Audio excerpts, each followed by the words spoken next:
For the first time in 3 years, officials along the U.S.-Mexico border can no longer use COVID-19 as a reason to expel migrants to Mexico. Title 42 expired at midnight as the U.S.'s public health emergency declaration ended. Now border communities are anticipating a potential wave of arrivals. U.S. Border Patrol estimates about 60,000 migrants are waiting to enter the U.S. from northern Mexico, and they say there's been an average of 10,000 daily arrivals in recent days. U.S. authorities say they are now using the decades-old Title 8, which allows migrants to be deported and given a 5-year ban on re-entry unless they express fear of returning and pass an interview.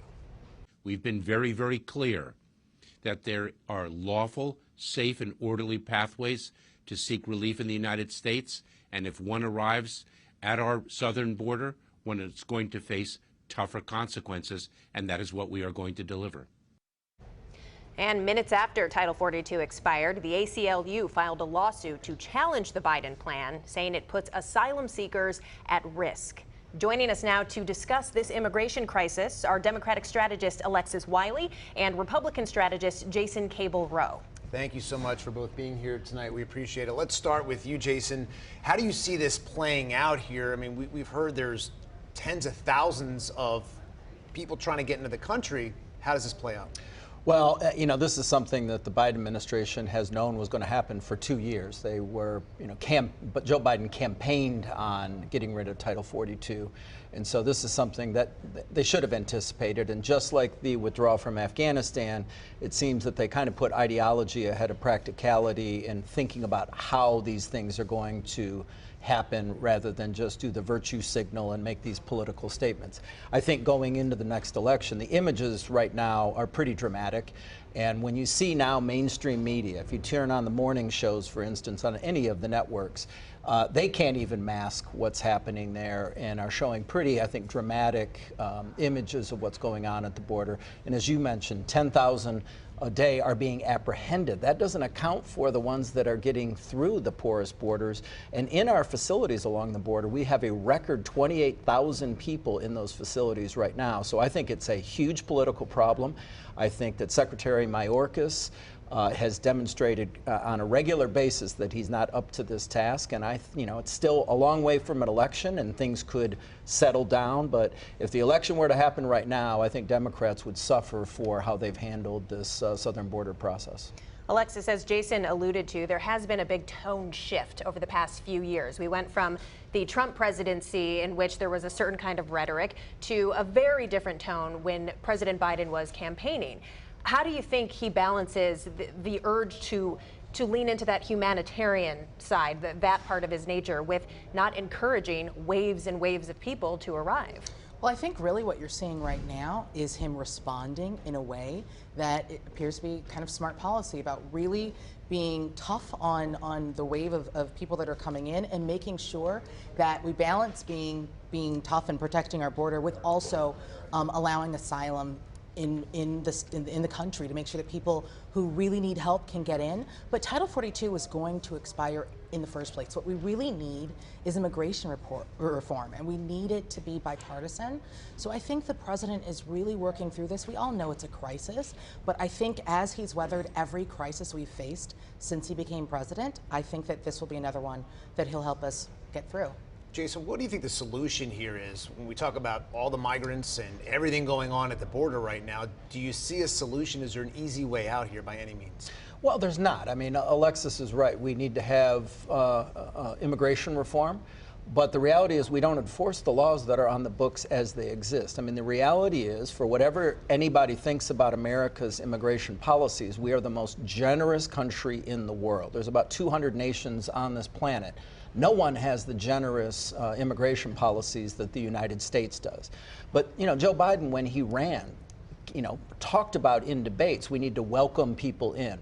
Kamala Harris, in her first year as vice president, openly broadcasts that, you should come to America.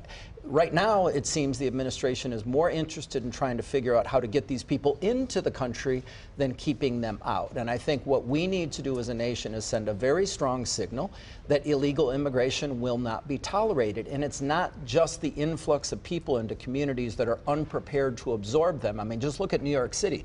You have a Democratic mayor Adams, who is actively criticizing the Biden administration over their failures, and now he's in fights with the surrounding suburbs over who's going to house these illegal immigrants, and that doesn't account for the fentanyl epidemic. The #1 killer of adults in America right now is fentanyl, ages 18 to 45, and 80% of fentanyl is coming in through our southern border. There's a lot of reasons we need to clamp that down, and the idea that we're going to start from a position of trying to figure out how to get these folks into the country rather than figuring out how to keep them out, maintain order along that border, and keep the flow of illegal drugs out of our communities should be the paramount concern of the administration. When you say that a strong message needs to be sent, though, what does that look like? Well, it doesn't look like, hey, come to America, we're going to get rid of Title 42 and welcome you in. It needs to be very harsh.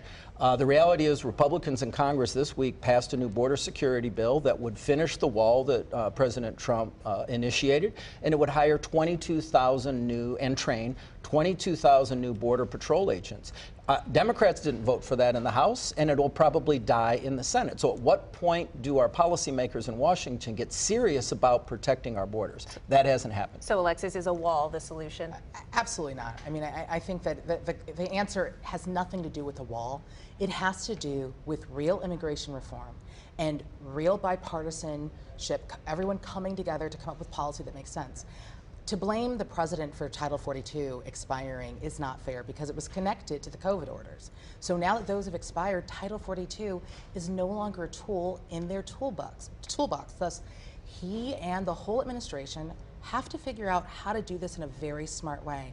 I think they're balancing the need to make sure that we don't have a free flow of people into the country, but also making sure that those who truly need help have a pathway. The fact that they're even saying you need to go online, you need to make sure that you're following the procedure, or you won't be allowed in and you won't be allowed back for 5 years.